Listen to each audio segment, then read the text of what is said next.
तो आप सबका एक बार फिर से हमारे आज के कार्यक्रम में हम G20 समिट के साइडलाइंस पर होने वाले जो इम्पोर्टेंट स्ट्रेटेजिक लॉन्ग टर्म और जियोपॉलिटिकल सिग्निफिकेंट डेवलपमेंट्स हैं उस पर हम आज चर्चा करेंगे। प्रधानमंत्री मोदी ने ऑस्ट्रेलिया के पीएम एंथनी और एल्बनीज और कनाडा के पीएम मार्क कार्नी के साथ मिलकर एक नया जो ट्राइलेटरल फ्रेमवर्क है वो अनाउंस किया। ऑस्ट्रेलिया, कनाडा और India technology and innovation partnership यानी कि ACITI जो है ये वो हमें सामने देखने के लिए मिला है, जो कि बहुत इंपॉर्टेंट है। इसको थोड़ा विस्तार से समझने की हम कोशिश करेंगे कि ये इंडो पैसिफिक, अटलांटिक और इंडियन ओशन एक साथ आएंगे। क्लीन एनर्जी की बात, सप्लाई चेन और सिक्योरिटी, कई सारे और इसमें इमर्जिंग टेक्नोलॉजी, ग्लोबल जो गवर्नेंस है, इसका एक नया जो अध्याय है वो हमें आगे लिखता हुआ नजर आता है। तो इसी पे हम विस्तार से समझेंगे। हमारी आज की मेहमान डॉक्टर अंशु जोशी। अंशु जी, बहुत स्वागत है आपका। जय हिंद, नमस्कार। बहुत बहुत धन्यवाद अंबर, अपने इस सुंदर शो में मुझे आमंत्रित करने के लिए। सभी दर्शकों को नमस्कार। भारत माता की जय। भारत माता की जय। अंशु जी, सबसे पहले तो क्या ये ACITI जो है एक्चुअली एक टेक्नोलॉजी पार्टनरशिप है या फिर हम ये कहें कि एक मजबूत जियोपॉलिटिकल अलाइनमेंट अगेंस्ट चाइना? निश्चित तौर पर अंबर, यदि हम इस नए जो Australia, Canada, India technology and innovation partnership की बात करें तो अभी जो हमारे माननीय प्रधानमंत्री श्री नरेंद्र मोदी G20 के इस वर्ष के शिखर सम्मेलन में हिस्सा लेने गए थे और वहां साउथ अफ्रीका की धरती पर जो साइडलाइंस पर ऑस्ट्रेलियन पीएम से और कनेडियन पीएम से उनकी मुलाकात हुई, तो चर्चा हुई है और ये तीनों ही देशों ने trilateral technology and innovation partnership की जो घोषणा की है, तो निश्चित तौर पर जिस तरह से वैश्विक स्तर पर हम चुनौतियों को भी देख रहे हैं और बायलैटरली, मल्टीलैटरली इसके पैरेलली हम देख रहे हैं कि कैसे देश साथ में हाथ मिलाकर विशेषकर तकनीक की दुनिया में आगे बढ़ के अपनी आर्थिक प्रोस्पेरिटी को और अपनी सामरिक सुरक्षा को जो सुनिश्चित करने का काम कर रहे हैं, तो उसमें मुझे ये एक फ्लैगशिप इनिशिएटिव दिखाई पड़ता है। इसे किसी देश के खिलाफ मुझे नहीं लगता कि हमको देखना चाहिए, लेकिन निश्चित तौर पर हिस्टोरिक अनाउंसमेंट है ये। और तीन जो यदि हम भौगोलिक दृष्टि से देखें तो तीन डिफरेंट जो भौगोलिक क्षेत्र हैं, और आपने बताया भी दर्शकों को, तो अटलांटिक रीजन को हम देखें, हिंद महासागर के क्षेत्र को देखें, इंडो पैसिफिक रीजन को देखें, तो फिर हमको ये तीन जो महत्वपूर्ण देश हैं ये साथ में आते हुए अलग अलग अपनी भौगोलिक स्थितियों से प्रतिनिधित्व करते हुए दिखाई पड़ते हैं। और चूंकि तकनीक के क्षेत्र में ये पार्टनरशिप अनाउंस हुई है, और फिर हम ये भी याद करें कि बीते दिनों में किस तरह से कनाडा के साथ संबंध खराब हुए थे और अब फिर अच्छे संबंधों का एक नया अध्याय शुरू होते हुए हमने देखा जब से कार्ने कनाडा के प्रधानमंत्री बने। तो ये एक आप सामरिक दृष्टि से देखें, सुरक्षा की दृष्टि से देखें, और अलग अलग तमाम जो ऐसे आयाम है जहां पर हम तकनीक का उपयोग करके आगे बढ़ रहे हैं, तो उस दृष्टि से देखें। अब इसमें ग्रीन एंड क्लीन एनर्जी भी आते हैं, इसमें इंफ्रास्ट्रक्चर डेवलपमेंट भी होगा, इसमें आप देखें साइबर सिक्योरिटी की भी बात होगी, इसमें आतंकवाद के खिलाफ लड़ाई को हम कैसे तकनीक के माध्यम से आगे लेकर के जाएं उसकी भी बात होगी, कैसे इनोवेटिव प्रैक्टिसेस के माध्यम से हम अपनी सप्लाई चेन्स को और ज्यादा रेजिलिएंट बना सकते हैं, और ऐसे बहुत सारे और आयाम हैं जो हम इस एक पार्टनरशिप के माध्यम से जोड़कर देख सकते हैं।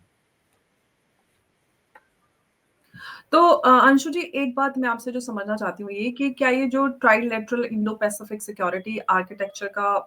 एक एक्सटेंशन बन सकता है जिसमें टेक्नोलॉजी को न्यू डिफेंस के रूप में हम इस्तेमाल आगे होते हुए देखेंगे, और साथ ही साथ जो भविष्य में भारत का इसमें क्या किरदार होने वाला है? टेक पावर की बात हो सकती है, AI रेगुलेटर, या फिर सप्लाई चेन का एक एंकर के रूप में हम देखेंगे? निश्चित तौर पर तीन, यदि आज के हम बहुत महत्वपूर्ण आयामों को देखें और तकनीक की दृष्टि से देखें, तो इसमें सब कुछ आ जाता है। वैसे तो अलग अलग तमाम सेक्टर्स जिसमें हम काम करते हैं, चाहे हेल्थ केयर हो, चाहे एजुकेशन हो, चाहे व्यापार का क्षेत्र हो, चाहे इंफ्रास्ट्रक्चरल डेवलपमेंट की दृष्टि से देखें, चाहे फिर हम ग्रीन एंड क्लीन एनर्जी की बात करें, तो इसमें एक तो अंबर AI, क्योंकि आर्टिफिशियल इंटेलिजेंस के इस्तेमाल को हम कैसे एथिकली इस्तेमाल में लाएं, इसको लेकर के भारत एक प्रणेता की भूमिका निभा रहा है। और भारत ने एआई को लेकर के अपने यहाँ एक नेशनल स्ट्रेटजी भी बनाई है,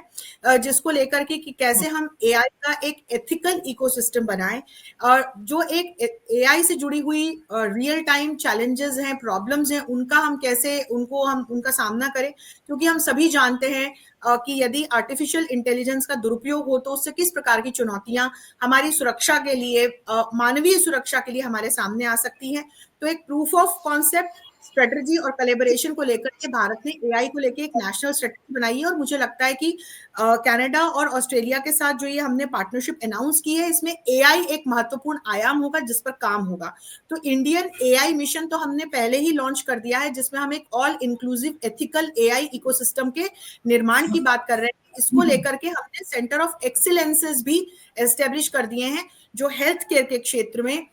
एग्रीकल्चर के क्षेत्र में, सस्टेनेबल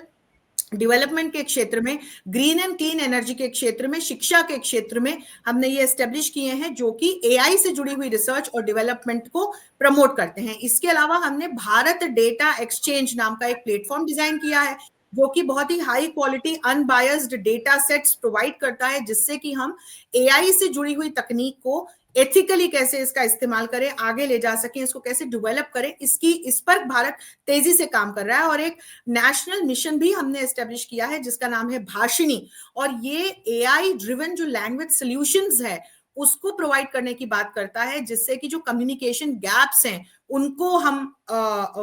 फिल कर सके। तो ये एक एआई का आयाम हुआ। दूसरा एक महत्वपूर्ण आयाम है डिजिटलाइजेशन के क्षेत्र में। तो यदि हम भारत के डिजिटल दुनिया में किए गए सफल प्रयोगों की बात करें तो आधार, यूपीआई और डिजी लॉकर, ये तीन ऐसे बड़े महत्वपूर्ण केस स्टडीज हैं, पूरे विश्व के द्वारा मान्य और दुनिया के कोने कोने में इन्हें अडॉप्ट किया जा रहा है, जिसके माध्यम से हमने बहुत ही ट्रांसपेरेंट और सशक्त ई गवर्नेंस, यदि हम आधार की बात करें, यूपीआई की बात करें तो बहुत ही ट्रांसपेरेंट कैशलेस और सीमलेस कैशलेस ट्रांजैक्शंस, और कैसे हमने डिजी लॉकर के माध्यम से पेपरलेस गवर्नेंस को आगे बढ़ाया है। तो ये एक पूरी दुनिया के लिए बहुत ही इनोवेटिव हमारा सफल प्रयोग रहा है। और 140 करोड़ की आबादी के देश को डिजिटलाइज करना, रूरल एरिया में जाकर के डिजिटलाइजेशन को सुनिश्चित करना एक बड़ी चुनौती थी अंबर, पर हमने ये करके दिखाया है, और आज पूरी दुनिया इस क्षेत्र में भी हमारा लोहा मान रही है। तो चाहे हम डिजिटल इंफ्रास्ट्रक्चर को एज ए यूटिलिटी इस्तेमाल करने की बात करें,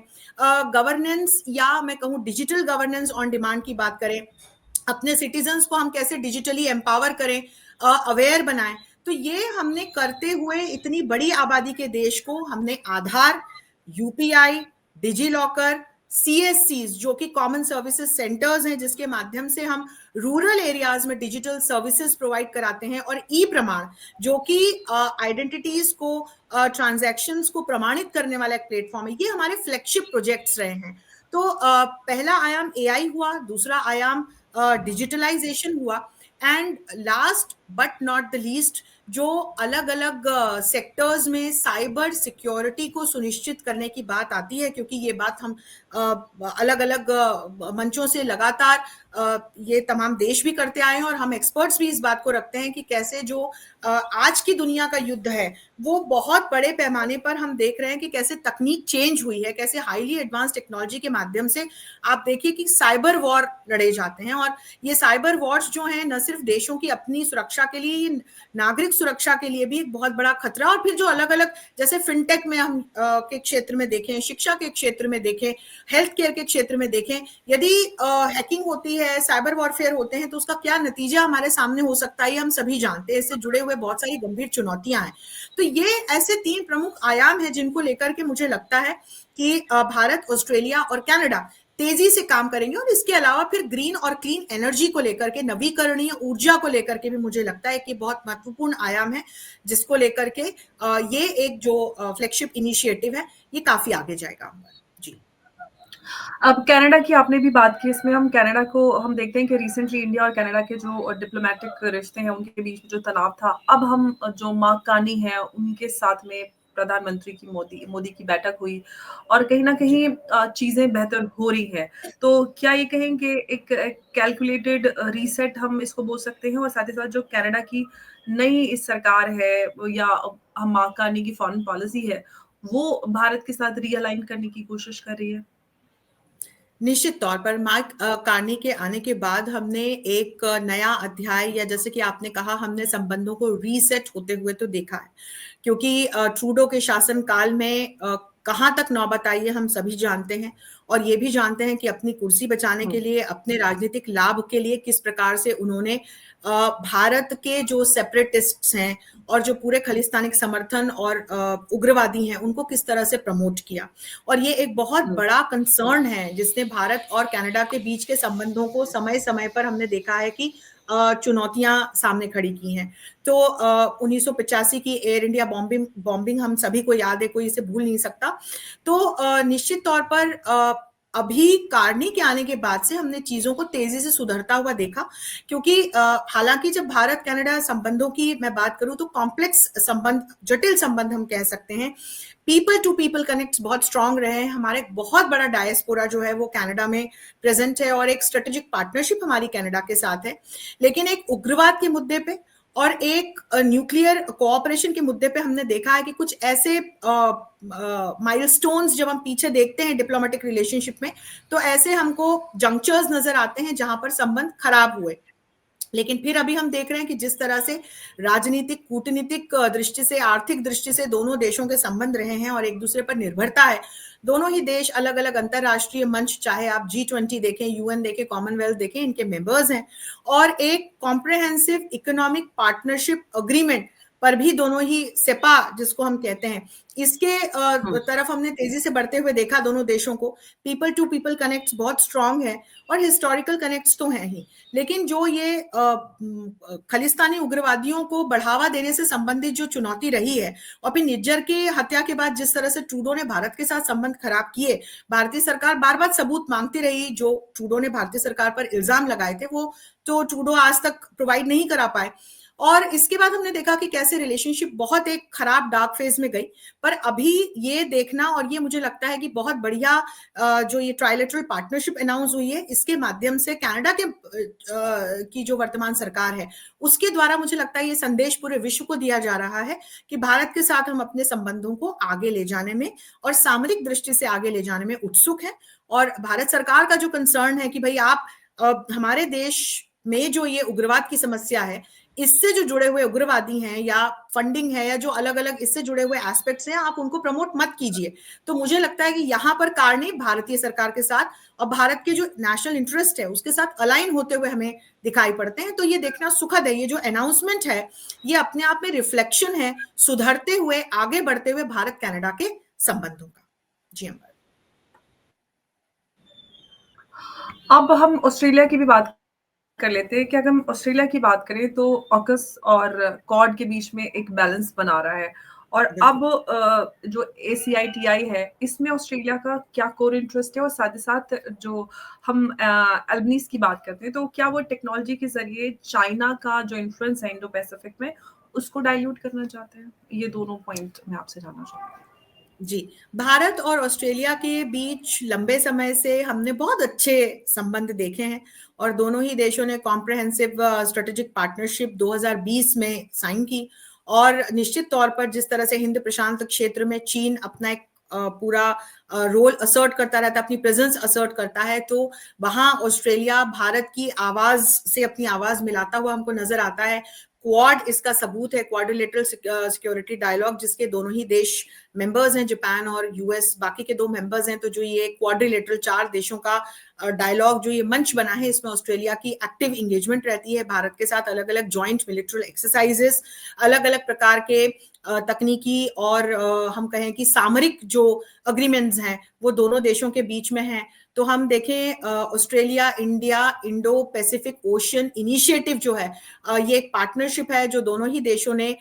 इस हिंद प्रशांत क्षेत्र में कैसे दोनों देश मैरीटाइम कोऑपरेशन को, कोलैबोरेशन को आगे ले जा सकते हैं, इसको लेकर के दोनों देशों ने ये एक अग्रीमेंट कर रखा है। साथ में हम काम करते हैं, जॉइंट एक्सरसाइजेस होती है हमारी, और टेक ट्रांसफर, ऑफिशियल्स की जॉइंट ट्रेनिंग्स और तकनीक को साझा करने के लिए दोनों ही देश यहाँ पर हमको ओपन नजर आते हैं। व्यापार की भी दृष्टि से देखें तो 2023-24 का यदि मैं आंकड़ा बताऊं आपको तो $30 बिलियन से ज्यादा का व्यापार दोनों देशों के बीच में रहा है। इकोनॉमिक कोऑपरेशन और ट्रेड अग्रीमेंट जो है वो दोनों देशों के बीच में साइन हो चुका है, जिसको हम ECTA के नाम से जानते हैं। और भारत जो है वो एक ऑस्ट्रेलियन कोल और LNG का एक बड़ा मार्केट है, जबकि ऑस्ट्रेलिया भारत से टेक्सटाइल्स, फार्मास्यूटिकल्स और IT सर्विसेज बड़े पैमाने पर लेता है। सप्लाई चेन रेजिलियंस को लेकर के भी दोनों देशों ने सप्लाई चेन रेजिलियंस इनिशिएटिव शुरू कर रखा है, जिसमें कि भारत और ऑस्ट्रेलिया के साथ जापान भी जुड़ा हुआ है, ताकि सप्लाई चेन को कैसे तकनीक के माध्यम से डाइवर्सिफाइड और बेटर बनाया जा सके, इसको लेकर के ये देश काम करते हैं। क्रिटिकल मिनरल्स को लेकर के भी दोनों देशों के बीच में पार्टनरशिप है, और भारत ने एक बड़ा इन्वेस्टमेंट ऑस्ट्रेलिया के क्रिटिकल मिनरल्स प्रोजेक्ट में कर रखा है। और देखिए, ऑस्ट्रेलिया जो है पूरी दुनिया के लगभग आधे के करीब या आधे से भी ज्यादा लिथियम को प्रोड्यूस करता है। तो apart from the lithium triangle countries, हम ऑस्ट्रेलिया को देखें कि ये बहुत बड़ा लिथियम उत्पादक देश है, और कोबाल्ट का भी पूरे विश्व में सेकंड नंबर का प्रोड्यूसर है। और रेयर अर्थ मिनरल्स की ओर हम जाएं तो पूरी दुनिया का 4th लार्जेस्ट प्रोड्यूसर देश है। तो इस दृष्टि से भी जब हम देखते हैं तो ये जो अभी एक हमने अनाउंसमेंट देखी जहां कनाडा भी जुड़ा हुआ है, तो भारत और ऑस्ट्रेलिया के बीच में ये भी एक बहुत महत्वपूर्ण जो कोलेबोरेशन का एरिया है वो ये है। और इसके अलावा ग्रीन एनर्जी को लेकर के भी दोनों देशों ने ग्रीन एनर्जी टास्क फोर्स जो है वो बना रखी है, जिसको लेकर के कि कैसे ग्रीन हाइड्रोजन प्रोडक्शन को, डिप्लॉयमेंट को बढ़ावा दिया जाए, इसको लेकर के दोनों देश काम करते हैं। सोलर एनर्जी को लेकर के भी आपको याद होगा कि भारत ने कैसे विश्व सोलर अलायंस का प्रणेता बनके भारत उभरा है, और इसमें ब्राजील और ऑस्ट्रेलिया जैसे देश एक बड़ी भूमिका निभा रहे हैं अपनी जियो स्ट्रेटेजिक लोकेशन की वजह से। और बायोफ्यूल अलायंस में भी ऑस्ट्रेलिया की महती भूमिका हमें दिखाई पड़ती है, जिसकी अनाउंसमेंट अपनी G20 प्रेसिडेंसी में भारत ने की थी। और डिफेंस कोऑपरेशन और फिर फार्मास्यूटिकल्स के क्षेत्र में रीजनल और मल्टीलेटरल यदि हम इंगेजमेंट्स की दृष्टि से देखें तो वहां पर भी भारत और ऑस्ट्रेलिया हमको बहुत मजबूती के साथ साथ में काम करते हुए दिखाई पड़ते हैं। तो निश्चित तौर पर चाहे हम सुरक्षा का क्षेत्र देखें, हम ग्रीन एंड क्लीन एनर्जी की बात करें, हम रेयर अर्थ मिनरल्स की बात करें, हम ट्रेड रिलेशंस की बात करें, हम साइंस एंड टेक्नोलॉजी को जब आगे लेकर के जाते हैं, इनोवेशन के माध्यम से जब हम इन तमाम क्षेत्रों को सुधारने की बात करते हैं, तो फिर ऑस्ट्रेलिया और भारत द्विपक्षीय स्तर पर भी लंबे समय से काम कर रहे हैं कि कैसे तकनीक के माध्यम से हम अलग अलग सेक्टर्स में और इनको बेहतर हम कर सकते हैं, आपसी संबंधों की दृष्टि से भी और प्रोस्पेरिटी की दृष्टि से भी। तो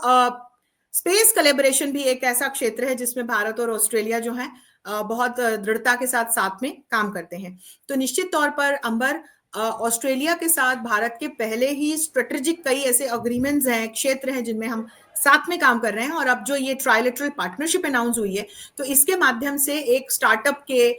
इनोवेशन के माहौल को और बेहतर बनाते हुए, प्रमोट करते हुए, मुझे लगता है कि ये तीनों ही देश आगे जाएंगे और कुछ महत्वपूर्ण हमको करके जरूर दिखाएंगे। अब अंशु जी, थोड़ा इंडिया के जो डोमेस्टिक एडवांटेजेस हैं उस पर भी हम बात करते हैं। क्या ACITI जो है, UPI और जो टाइप डिजिटल फ्रेमवर्क है उसको ग्लोबली एक्सपोर्ट करने का नया रास्ता और खोलेगा? क्योंकि हालांकि हम जानते हैं कि AI और इस तरह की जो हमारी टेक्नोलॉजीज हैं वो ग्लोबलाइज हो रही हैं, अलग अलग देशों में जा रही है। अब रिसेंटली यूरोप के साथ भी हमारा ये टाई अप हुआ है। और इसके साथ ये भी है कि क्या जो हमारे स्टार्टअप्स हैं उन सबको ऑस्ट्रेलिया, कनाडा मार्केट में डायरेक्ट पुश भी मिलेगा क्या?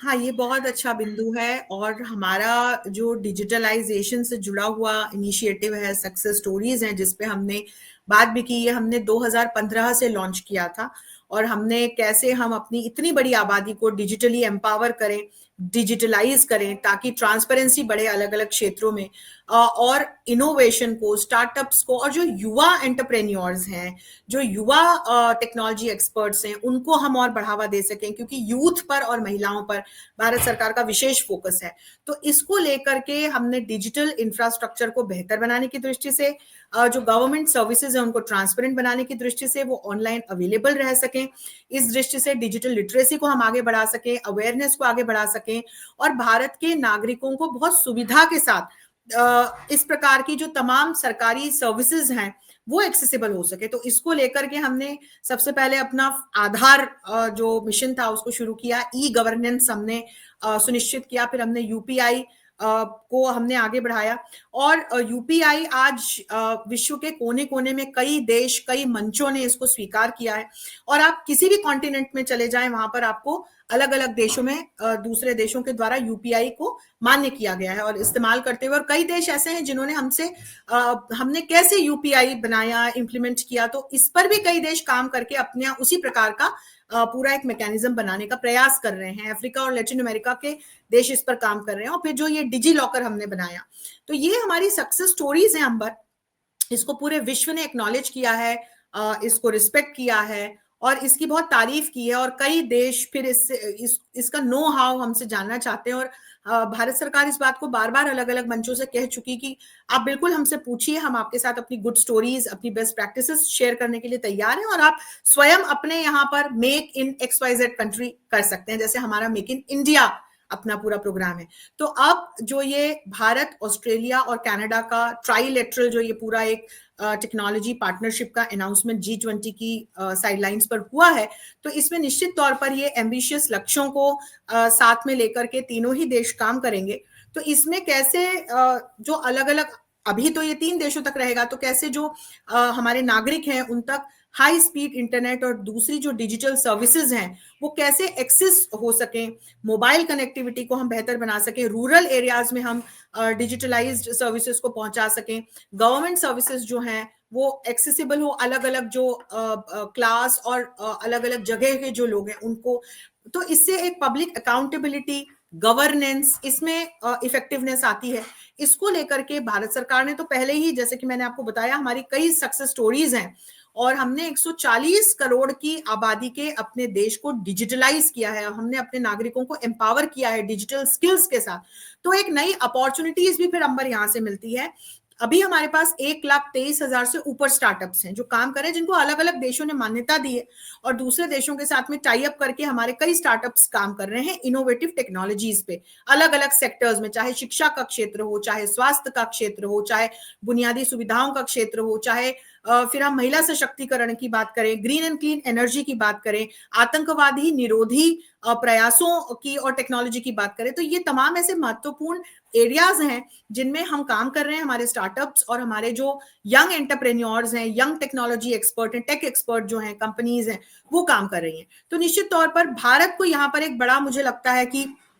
लाभ होगा, क्योंकि भारत के पास ये ऑलरेडी हमने जो कर रखा है वो काम है, और ऑस्ट्रेलिया और कनाडा जैसे देशों के साथ में मिलकर फिर निश्चित तौर पर इसको और आगे और इंटरनेशनलाइज करते हुए फिर हम दूसरे, मुझे लगता है कि जो मंच हैं, जैसे क्वाड का मंच है, या जैसे G20 का मंच है, या ब्रिक्स का मंच है, तो फिर हम इसको अलग अलग मंचों पर भी लेकर के जा सकते हैं। तो संभावनाएं तो अपार है अंबर। जी, एक बस आपसे ये अंतिम प्रश्न है, वो ये कि ट्राइलेटरल पार्टनरशिप्स जो रही हैं वो हिस्टोरिकली स्लो हमने उनको देखा है, तो इसका एक्चुअल जो ग्राउंड इम्पैक्ट है वो कब तक हमें नजर आएगा?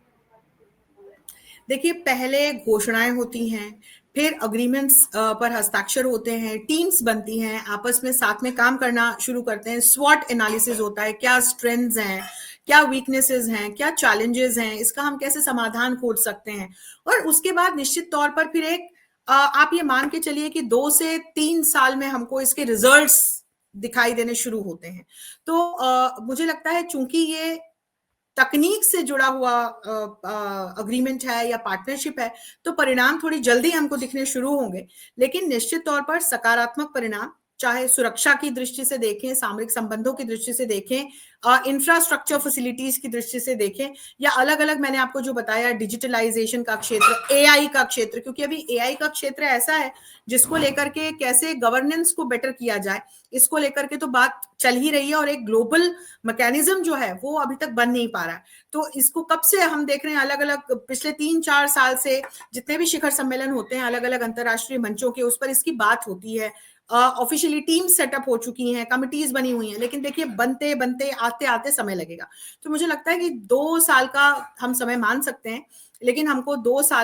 साल पूरे होते होते इसके अच्छे परिणाम जो हैं वो दिखने शुरू होंगे यहाँ पर।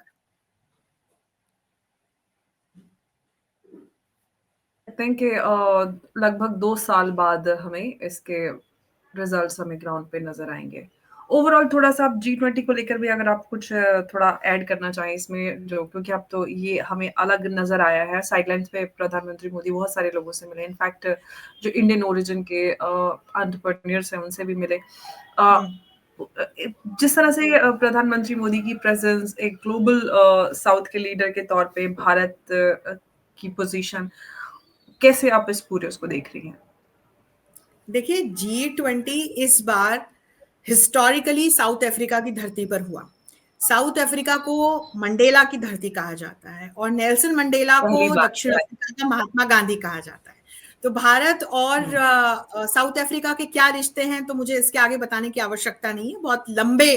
हुँ, समय से दोनों देशों के बीच में बहुत प्रगाढ़, और एक जिस तरह से जो नेल्सन मंडेला और महात्मा गांधी का एक फिलोसॉफिकल जब हम यहाँ कनेक्ट लेकर के आते हैं, और सिविलाइजेशनली भी जिस तरह से कॉलोनियल दंश के खिलाफ दोनों ही देशों का लंबा स्ट्रगल रहा है, उसका इतिहास रहा है, तो इस धरती पर हुआ। हुँ, लेकिन पूरा विश्व इस बात को मानता है, और मैं बहुत गर्व के साथ इस बात को कहती हूँ कि ये आयोजन इसलिए हो पा रहा है, और अफ्रीका को G20 के रिफ्लेक्शन से देखना, या हम G20 के एक पार्ट के रूप में इसलिए देख पा रहे हैं क्योंकि 2023 में जब हमारे पास G20 की प्रेसिडेंसी थी, तब उस ऐतिहासिक G20 शिखर सम्मेलन में, जो कि सितंबर में नई दिल्ली में हुआ था, इसमें हमारी अध्यक्षता में अफ्रीकन यूनियन को as a permanent member G20 से जोड़ा गया था। तो अंबर 1999 के बाद से अलग अलग जो क्राइसिस चल रहे थे, एशियन फाइनेंशियल क्राइसिस, तो मुख्य कारण था जिसकी वजह से G20 का निर्माण हुआ। और शुरू में जो तमाम देशों के सदस्य देशों के, इसमें सिर्फ इकोनॉमिक हेड्स जुड़े थे और आर्थिक समस्याओं पर केंद्रित था ये मंच।